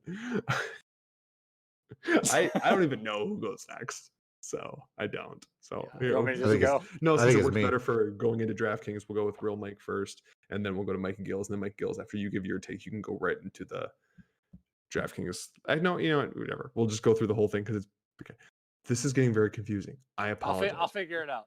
We'll start with Mikey Gills for different reasons that I'll explain later, and then we'll go to Real Mike, and then we'll review the bets, and then do the DraftKings lineup. So, Mikey All right. Gills, main event time. All right, let's start off with the challenger, Davison Figueiredo, 19-1, 9 knockouts, 7 subs, going for 9,000. Wait, I got that. I've messed that up completely. I'm sorry. We're gonna start with the champion. Oh man, I said challenger. Anyway, $9,000 on DraftKings. has won 4 straight since the only loss of his career against Jussier Formiga, most recently beating Joseph Benavidez in back-to-back fights, both by stoppage. Stylistically, just really good on the feet. Has a wild style, kind of keeps his hands down on his waist and counters you when you come in to go after him. He's just near perfect with his timing. He baits you into exchanges and he makes you pay for it. Also very solid on the ground. Doesn't really have too many holes in his game. Going up against Alex Perez, 24-5, 5 knockouts, 7 subs, going for $7,200 on DraftKings. Like you guys said, taking this fight when Cody Garbrandt tore his bicep. Not unlike when the Ultimate Warrior tore his bicep going into Halloween Havoc 1998, and that match sucked, but this one's going to be better. Perez has won 3 in a row since losing to Joseph Benavidez, most recently beating Jussier Formiga back in June. His career is like kind of like the bizarro version of Figueiredo's with the wins and losses. It's a little weird. Stylistically, he's another fighter who's really good on the feet. Good Muay Thai striker. Great leg kicks. He really dedicates a lot of attention to those leg kicks, especially the lower calf kicks. You hear me talk about him all the time. I geek out whenever I hear about him. But I just think Figueiredo, he's just a different animal. I think in this fight, I just think it's his time. It's his era. It's a new era for this weight class. And he's a huge point scorer on DraftKings, and I cannot wait to roll him out. Let's go. Yeah, on this one, Ferguson, Davison, Figueiredo, I think he's just an absolute savage. You know, there's just no one right now that can equal him. Alex Perez, you know, don't get me wrong, great dude. You know, has been in mixed martial arts game a long time, but he is not Davison Figueiredo, and it's going to show this weekend. The fact that you know, Alex Perez has gotten here, you know, touche to him, but he's going to eat massive leg kicks. And one thing that Alex Perez doesn't have, and he doesn't have big legs. He's got very, very small chicken legs, much like myself from my Mexican mom. You know, sadly, it's one of my worst assets. So I don't see him taking those leg kicks very well. And Alex Perez likes to stand up and strike, so he's going to be eating massive, vicious leg kicks from Davison. And they're going to be just devastating. That's going to knock him down on the ground, and then Davidson's going to get on top of him and just smash the guy. So I just don't see any way that that Alex Perez is going to win this fight. Figueiredo is just an absolute savage. He just is. There's nothing that you're going to do to him, and Alex Perez is just going to get devastated this weekend. It's another bet that I have. If you have a ton of money, I put my whole fucking house, my mortgage, my left nut, my first kid, my wife, my everything on, because Davison Figueiredo is going to absolutely smash Alex Perez this weekend. You know, if Joseph Benavidez, who I love of the show, you know, smashed Alex Perez by striking, you just wait and fucking see what Davison does to this kid. Yeah, that was going to be one of my points. I'm going to expound on that. The reason you have these odds, obviously, these are very, very steep odds, likely going to get even more so as people start parlaying up and looking for plays, realizing that this isn't the easiest to call for bigger dogs. This is a pretty heavy favorite type card, but people are looking at this and they're saying, hey, let me get this straight. This kid that Joseph Benavidez grounded out 2 years ago is now fighting for the championship only off one win. Not since then, but one win in a row. This is 1 win streak. Is going against Davison Figueiredo, who completely put out Joby once for sure. The first one's a little bit hinky, but for sure once, if not twice. Well, obviously he's going to smash him. And that's the simplistic way to look at this, and the simplistic way to get these odds.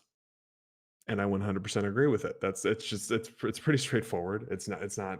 This one is not rocket science. As much as honestly, most MMA breakdowns are not rocket science, especially if there's one clear path to victory. It's a clear path to victory. Davison Figueiredo is a finisher. Dude has power. He's actually good on the ground as well. Perez is in for I would say he's in for a long night, but let's be real. He's probably not even in for a long night. So here's hoping that he can keep things going here for the flyweight division. That's Davison Figueiredo here. He's my champion currently, even though I'm that guy that's still on Mighty Mouse, because I still don't think that Hank St. Judo ever beat him. I thought he won that last fight, so that doesn't really matter to me. He's still my champion, but okay, he's my champion number 2 here. But he's gonna get it done. Like, if you could think of a way to bet it, I wouldn't bet inside the distance or anything like that, because it's like you're not getting much value on it, and he should still get the victory here. And here's hoping we get that Cody Garbrandt fight, and all of you guys think that he's gonna win, because apparently people like Cody Garbrandt, even though he has a very specific way that he loses, and Davison Figueiredo can do that exact thing. So that'll be great. Well, we're going to quick do a review of the bets before I pass it to Mikey Gills to do the DraftKings breakdown. Again, let me know, whether it be in the chat or anywhere else, if you really care who does each bet. But since I already have it sectioned off, is kind of how I read them off. But the bet for Real Mike here is to win 1 unit on Rodriguez inside the distance at -110. So you put down 1.1 units, and that is to win 1 unit there. If I could actually speak words. My bet on this one is an underdog bet on Royval. That's 1 unit at the +165. So that will win you 1.65 units. Now, Mikey Gills, can you give me your DraftKings lineup, or at least as much as you can have right now? Because I know you're still in between on a few things. Oh, no, I'm good. Because like I said, I got my shoelaces back. I got my Burton snow gloves because I was cold. But it's all right because I have a much better lean for this card. Getting right into it. We're going to start off at the top. $9,100, Danny Rodriguez, our most expensive play on the card. He's a DraftKings all-star in a matchup against an opponent that plays directly into his strengths. His opponent was scheduled to face a UFC debutant and is simply not prepared for Rodriguez. Play him with confidence. Real Mike, what's up? Devison Figueiredo is up next, $9,000, another DraftKings all-star. His average score is over 90 points, and now he's working with 5 rounds. I think he's one of the best bantamweights I've ever seen. And I don't think Perez is even, and I don't think Perez is the one to dethrone him. I don't know. I think he lands early and often, and he cruises to a decision or he gets the finish. Either way, he's here to score some big points. Next up, for $8,300, Alan Jouban. We are skipping past a lot of favorites because I think Alan Jouban is simply in a different class than Jaron Gooden. If Jouban is even close to what he was pre-injury, he should have no problem working over the slower, less technical, can-crushing opponent. And with his style, he is due to score a lot of points. Next up, Ariane Lipski. I'm going with her, $7,800. Styles make fights, and I think she matches up great against the Jason Guida of the Shevchenko family. She's got a solid ground game and an extremely busy stand-up style that carries a lot of power. She's the former KSW champ for a reason, and I like her for the win, or at the very least, a high floor loss. Next up, going with Bob on this one.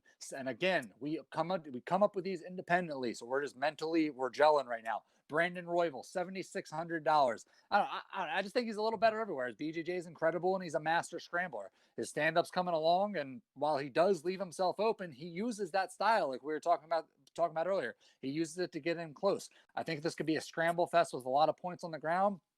And Brandon Royval, I like him maybe even to get a finish in this one. Let's roll. Last up, this is a weird one for me. The pick is currently tentative. Mike Perry, rumored to be having some weight issues. Means always cuts a lot of weight himself anyway, and I just want to wait to see what both of these guys look like on the scale come Friday. The beautiful thing about the lineup that we're putting together this week is that it leaves enough money for either one. And I always update you guys the day of the fight. I always make a big, huge thread detailing any updates along with reasons for fighters that I don't like, things like that. So right now, it's either going to be Tim Means or Mike Perry. I have a lean towards Tim Means at $8,000. But like I said, we can afford Mike Perry with this lineup. Just going over it quick one last time. Danny Rodriguez, Davison Figueroa, Alan Jouban, Ariane Lipski, Brandon Royval, and either Tim Means or Mike Perry. Let's go. So obviously there's reasons for order, and it's just so I can have some semblance of timestamps for all you guys for amazing videos later. But again, we have a question in the chat. So again, if you're not participating in the chat, you don't get all these additional info here. We got from Mr. Primetime himself, MMA4Money, thoughts on the AJ McKee -320 versus Darian Caldwell +260 fight at Bellator. This will be on Thursday night. So if you're watching with us live, that is in 2 days. If you're listening after the fact, you only got about a day on it. So those odds may be different. Real Mike, do you have a take on, I guess, the fighter that Antonio McKee always wishes he was versus Caldwell, who likes to get caught in guillotines? Yeah, I mean, number one, I don't like anyone who gets caught in guillotine, so that's just off the list automatically. But AJ McKee, he's been on a huge winning streak. I think he's just really up on a high ceiling. His peak is really up there. I think his wrestling is equal to or better than Darian, and that's pretty crazy to say because Darian Caldwell is a great wrestler. But I think that AJ McKee's striking is superior, and it gets it done. Darian Caldwell just seems to have those little lapses of judgment that end up costing you, and it just can't be trusted. So I would go with I just think the McKee is the rightful favorite, but that -320, It's a little rough. Negative 200. I like. Mikey Gills. Real Mike just stole basically everything I was going to say when I heard that question. So I just want to go back to talking about the Wizard. But no, I echo everything Mike just said. I think if he, especially if he can keep the fight standing, just he's going to brutalize him. McKee all day. One thing that I've been beyond impressed with AJ McKee is McKee. It's like I said, it's the fighter that Antonio McKee always wishes he was. He has like those intangibles. Like Antonio McKee always did everything right, but he didn't have like the next level like athleticism to be able to do what his son can do. It's like it's this the strangest melding of like coach and student, where like he has superior wrestling than his dad. He actually has power. He finishes fights. At least Antonio McKee knew he didn't have power, so he was all-time wrestler and just racked up a ton of wins. And then the only time he got a chance, he was thrown in the deep end real bad in the UFC just to prove that he wasn't going to do it. But obviously, this is a big step up for Darren Caldwell. At the start of this tournament, this featherweight tournament, I really, really liked AJ McKee here. I do think that I gotta go AJ McKee. That's why these odds are super steep here. But I am a little bit of an AJ McKee homer. I've been a fan of his since he started off in Bellator. I thought they've done such a good job with him, bringing him along, and then it's finally all blossoming now. And dude's still pretty young. Like, he could become champion, defend for a couple years, and still get to the UFC like before he's 30, which is utterly phenomenal. So I guess I can't give a completely unbiased opinion because I've been so high on AJ McKee going back, and Caldwell, like I said, he's really, really good, but he's overconfident and thinks he can't lose. Whereas AJ McKee, I think, has like just superior game planning, and so I'm gonna go with that. Obviously, there's hard to get a bet on there, but I actually wouldn't be surprised if he did get a finish. So if you can find something on that, I would go there. So just a quick double check if there's any more questions, because I don't want to lose any. Boom, there we go. Yeah, showing your beer off. I saw that. Go team. Sorry, all chat participation. If you want to participate in the chat next week, it will be available. And why don't you join in? It's fun in there. It's fun in there. It's fun in here. It's fun on Twitter. It's fun wherever you want to get a hold of us. Our DMs are always open, like we always talk about. And before I do the official sign off. It was a faded echo. I'm going to ask you guys if you got anything going on or anything you want to bring up to the people here. Real Mike, got anything to say to the fans, whether it be in the chat? Ooh, 1 second. Inside the Distance is about 110. Sorry, I might have to dab a little bit of that on AJ McKee. Sorry, that's very biased opinion. Thanks, Prime, for those odds. That's awesome. Just peek down the chat. Real Mike, anything to bid adieu to the people or anything going on this week for you, or anything you just want to bring up? We just appreciate each and every one of you each and every week, listening, subscribing, liking, and interacting with each and every one of us. We try our best to get back to you and just give you our best, and it just seems to be working well. Keep tuning in every week, and we'll give you our best. Mikey Gills, anything going on with you? How's life? Yeah, no, I'm How's on the greatest. I'm on the greatest kickball team of all time. We just won our 12th championship, and we are going for our 13th city championship this week. And if we win that, as soon as COVID clears out, we are on to Vegas for the Nationals. So booze on first. Let's roll. We are athletes.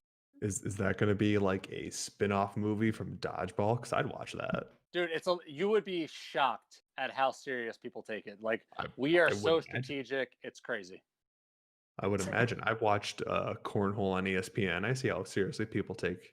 Well, no joke. I was at one point the one or two, depending on how you wanted to rank it, beer pong players on the East Coast. I won a huge national tournament to prove it. So just throwing that out there. I'm great. That's crazy. I'm not gonna lie.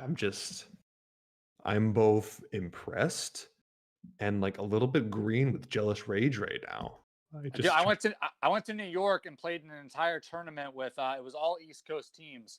So it was I don't even remember how many people it was. We played all day from 10 in the morning till about 1 in the morning, and me and my partner Alex ended up winning it. So nice. Well, I mean, if you're missing out on like great stuff like this, or talking about The Wizard, which if you haven't seen that movie, look into it. I'm pretty sure it's available on Hulu. If it's not, I'll find a way for you guys to watch it. That's just a fantastic movie for any type of nostalgia video game type deals. I mean, if you're anybody probably 28 or older, you would get a major kick out of that movie. Anything younger, maybe not. So I apologize. Yeah. We will be back next week to preview UFC Vegas 15, Blades versus Lewis, or as I like to say, the Midwest Championships, because Blades is my Midwest heavyweight champion. I'm sorry, Stipe, he's coming for you. Don't forget to subscribe to us on your platform of choice. I got to go with the guy that went to my alma mater.